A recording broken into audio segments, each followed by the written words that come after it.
Assalamualaikum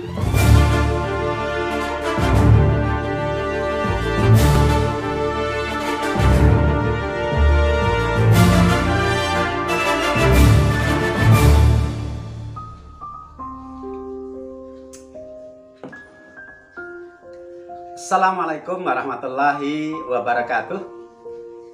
Berjumpa kembali bersama kami di Sahabat Matematika Channel yang siap untuk menemani kalian belajar matematika. Episode kali ini kita akan mengawali pembelajaran matematika semester 2 untuk para siswa SMP kelas 7, yaitu membahas materi perbandingan yang di dalamnya ada dua sub pembahasan. Yang pertama adalah perbandingan senilai dan yang kedua adalah perbandingan berbalik nilai. Adapun untuk episode kali ini yang akan kita bahas adalah perbandingan senilai. Apa itu perbandingan senilai dan juga bagaimana kita mengenali atau mengidentifikasi suatu perbandingan itu adalah perbandingan senilai. Nah, ikuti selengkapnya pembahasan dalam video yang akan kita sajikan ini dengan seksama dari awal hingga akhir. Namun jangan lupa, kalau kalian merasa bahwa video ini bermanfaat, silahkan dibagikan kepada orang lain agar yang lain juga bisa merasakan manfaatnya. Dan jangan lupa subscribe dan tekan tombol loncengnya jika belum, agar kalian mendapatkan notifikasi dari tayangan video-video kami yang terbaru. Mudah-mudahan apa yang kita sajikan ini nanti bisa dipahami dengan baik sehingga benar-benar bermanfaat. Oke, selengkapnya mari kita ikuti pembahasannya. Bismillahirrahmanirrahim. Pembelajaran materi perbandingan matematika SMP kelas 7 semester genap. Kita awali dengan apersepsi untuk mengingatkan kembali soal yang terkait perbandingan yang sudah kalian dapatkan ketika duduk di bangku SD. Contoh, ditentukan beberapa perbandingan sebagai berikut. A. 10 hari dibanding 2 minggu. B. 2,5 kg dibanding 30 ons. C. 2,5 lusin dibanding 1,4 kodi. Dan D. 1 jam dibanding 72 menit. Sederhanakan perbandingan-perbandingan di atas. Nah, kita ingat waktu SD ketika kita menyederhanakan soal-soal yang semacam ini, kita harus menyamakan satuan. Dan satuan kita upayakan untuk mengikuti yang satuan kecil. Baik, kita selesaikan mulai dari yang A, 10 hari dibanding 2 minggu. 1 minggu adalah 7 hari, sehingga 2 minggu adalah 2 dikali 7 hari. Sebanding dengan 10 hari dibanding 14 hari. Hari dengan hari, jadi kita hilangkan harinya. 10 dibanding 14, masing-masing kita bagi 2, menghasilkan 5 banding 7. Jadi 10 hari dibanding 2 minggu sama dengan 5 dibanding 7. Jadi kalau sudah dalam bentuk perbandingan tidak memiliki satuan ya. Selanjutnya yang B. 2,5 kg dibanding 30 ons. Ingat bahwa 1 kg adalah 10 on. Kalau 2,5 kg berarti 2,5 dikali 10 ons. Kita banding dengan 30 on. Setara dengan 25 ons dibanding 30 ons. On dan on hilang. 25 banding 30. Kita bagi dengan bilangan yang sama, yaitu masing-masing kita bagi dengan 5. 25 dibagi 5 adalah 5, 30 dibagi 5 adalah 6. Hasil akhirnya adalah 5 dibanding 6. Berikutnya C. 2,5 lusin dibanding 1,4 kodi. 1 lusin nilainya setara dengan berapa? Iya, 12 lembar atau 12 biji. Kalau kodi, satu kodi 20 biji atau 20 lembar. Baik. Kalau begitu untuk losen kita kalikan 12 dan kodi kita kalikan 20. 2,5 dikali 12 biji dibanding 1,4 dikali 20 biji sebanding dengan 30 biji banding 28 biji. Kita sederhanakan dengan membagi keduanya dengan bilangan 2 menghasilkan 15 banding 14. Selanjutnya untuk D 1 jam dibanding 72 menit.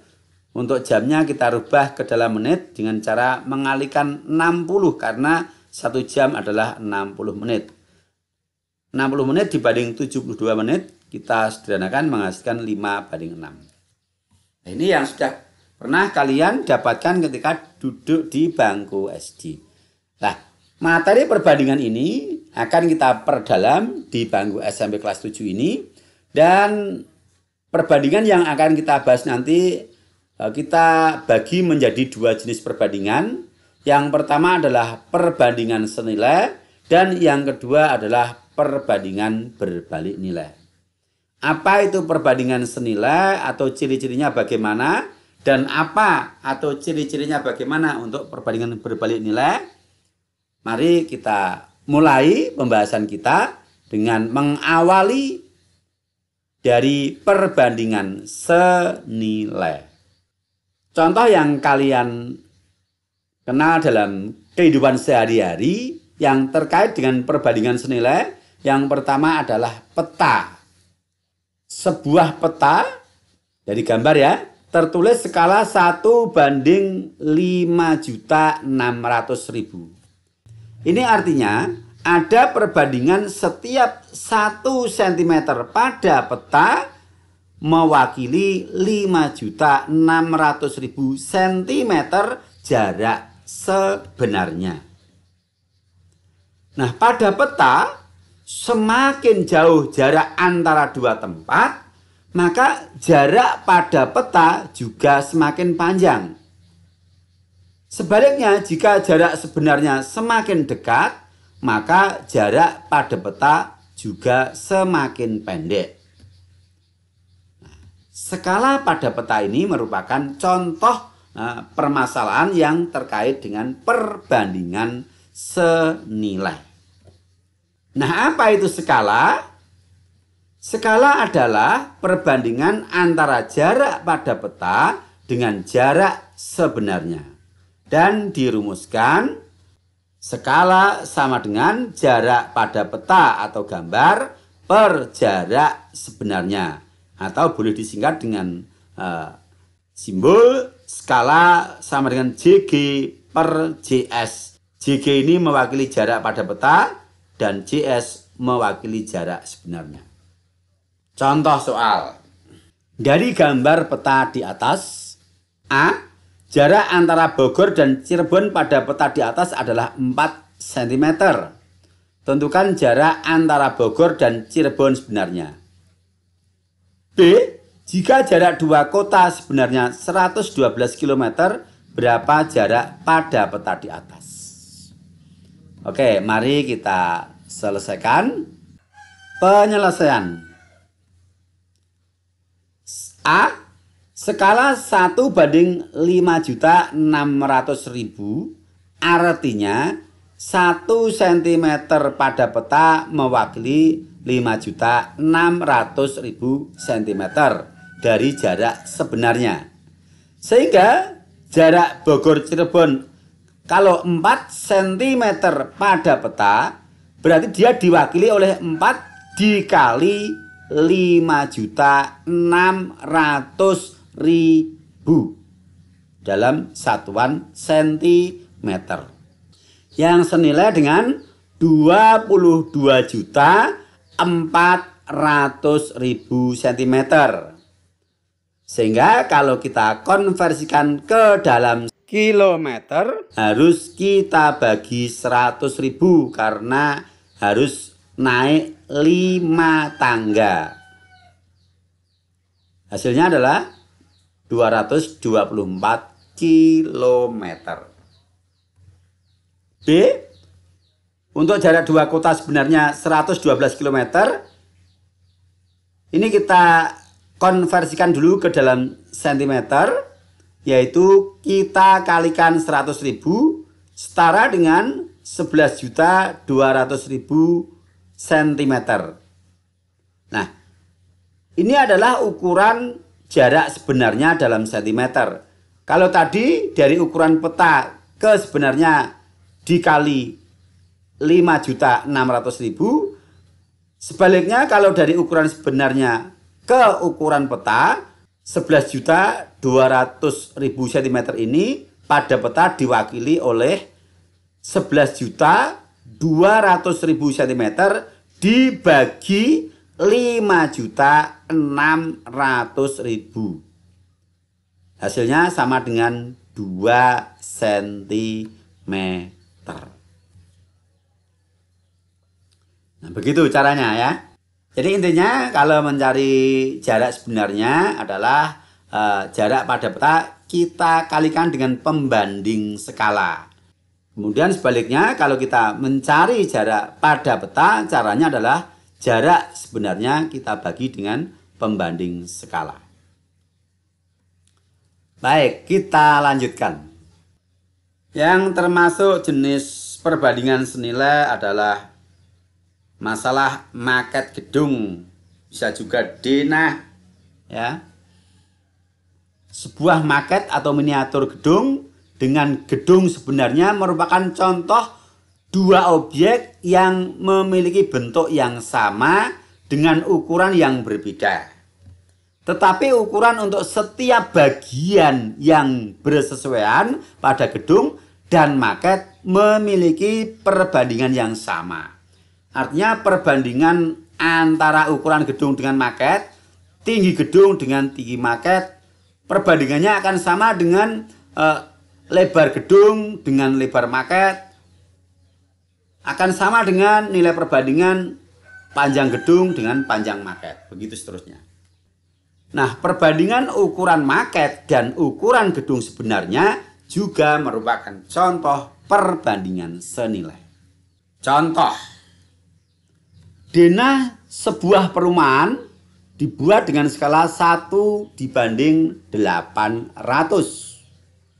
Jika ukuran area perumahan pada gambar adalah 30 cm kali 20 cm, tentukan luas area perumahan sebenarnya. Penyelesaian. Cara 1. Diketahui skala 1:800, artinya 1 cm ukuran pada denah mewakili 800 cm ukuran area perumahan. Sehingga panjang area sebenarnya kalau pada gambar adalah 30 cm, maka ukuran sebenarnya adalah 30 cm dikali 800. Karena setiap 1 cm mewakili 800 cm. Hasilnya sama dengan 24.000 cm. Kita nyatakan ke dalam meter, kita bagi 100. Hasilnya sama dengan 240 meter. Kemudian untuk ukuran sebenarnya dari lebar area perumahan, tentu dengan cara yang sama.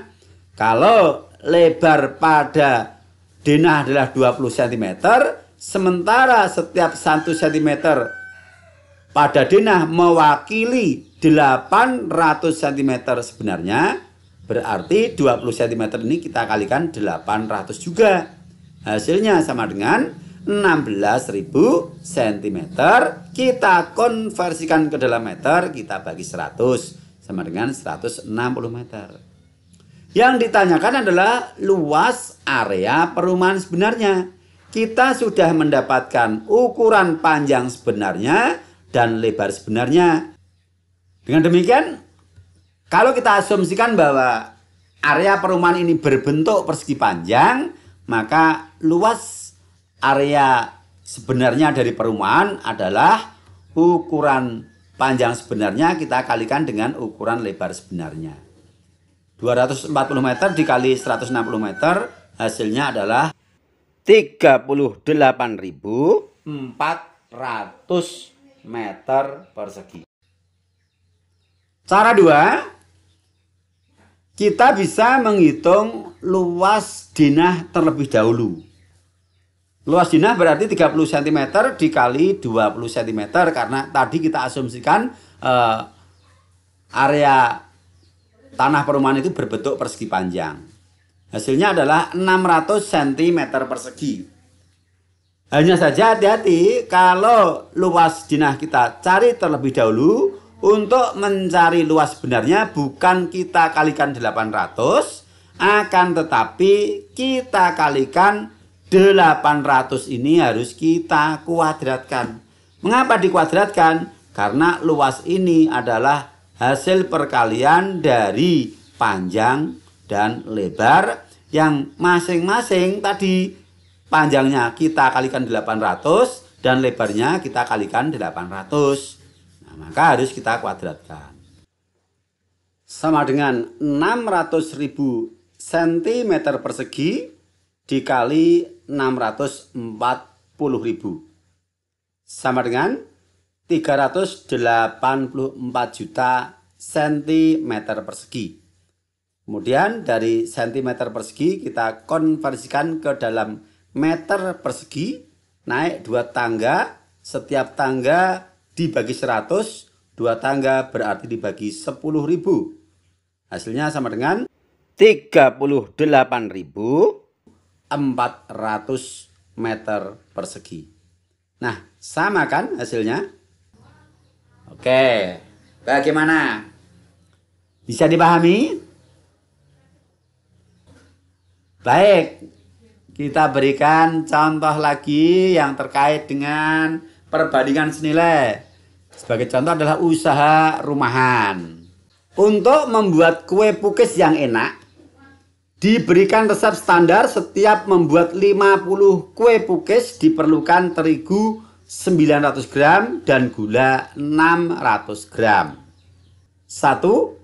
Jika akan membuat 150 kue, berarti 3 kali resep karena resep standarnya adalah untuk 50 kue pukis butuh terigu 900 gram dan butuh gula 600 gram.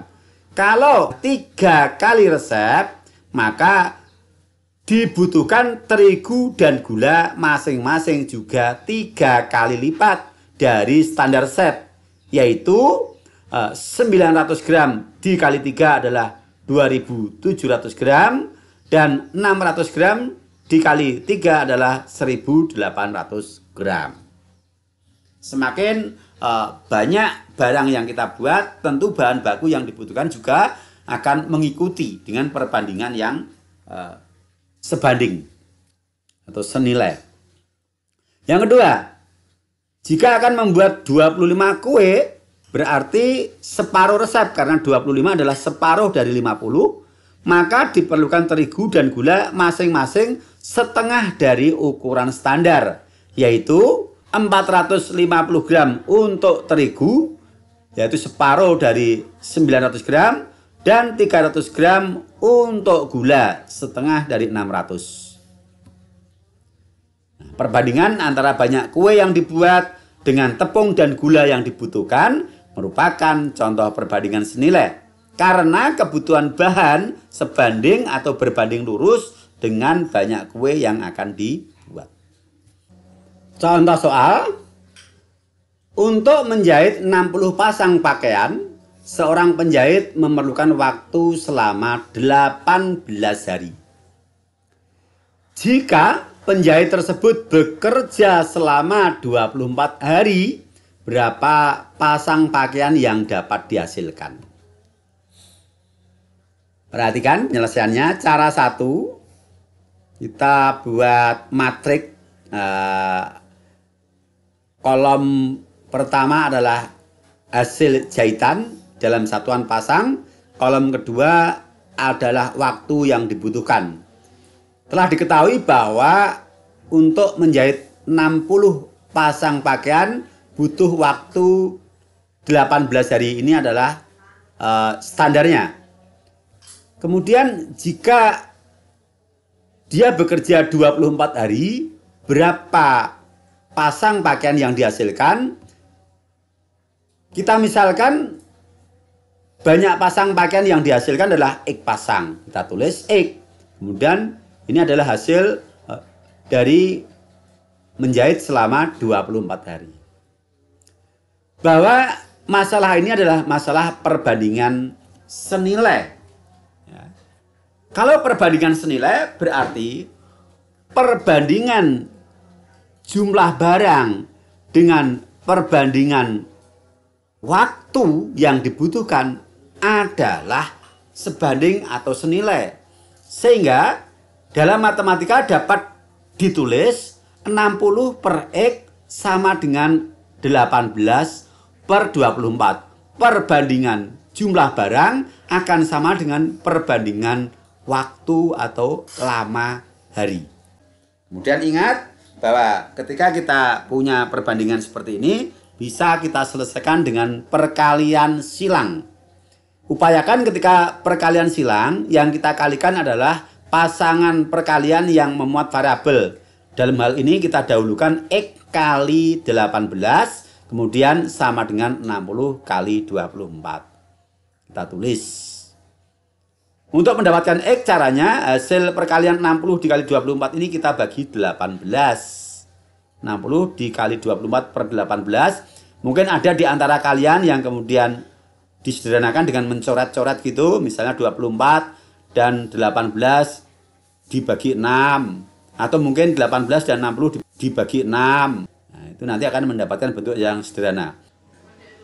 Kita tulis seperti ini. X sama dengan 1440 per 18. Hasilnya sama dengan 80. Jadi dalam waktu 24 hari dapat menghasilkan jahitan 80 pasang pakaian. Ini cara pertama.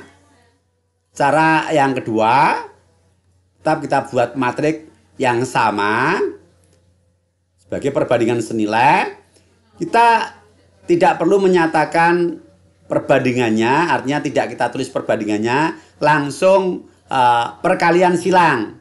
Dari matrik ini langsung kita lakukan perkalian silang, yaitu X kita kalikan 18 dan 60 kita kalikan 24. Kemudian kita tulis X dikali 18 sama dengan 60 dikali 24. Berikutnya sama. Ya, cara berikutnya sama. Hanya kita melewati satu baris saja. Cara pertama tadi kita tulis persamaan perbandingannya, karena untuk menjelaskan bahwa pada perbandingan senilai berlaku bahwa perbandingan nilai-nilai yang bersesuaian dari salah satu unsur sama dengan perbandingan nilai-nilai yang bersesuaian pada unsur yang lain itu. Oke, bagaimana? Bisa dipahami? Bisa ya? Mudah ya? Oke. Baik, kalau begitu sementara perjumpaan kita sampai di sini dulu. Insya Allah untuk pendalaman soal-soal yang terkait perbandingan senilai akan kita sajikan dalam edisi khusus, yaitu edisi pembahasan soal-soal materi perbandingan. Tunggu pada tayangan kami berikutnya, tetap di channel yang sama, Sahabat Matematika Channel. Sampai berjumpa. Assalamualaikum warahmatullahi wabarakatuh.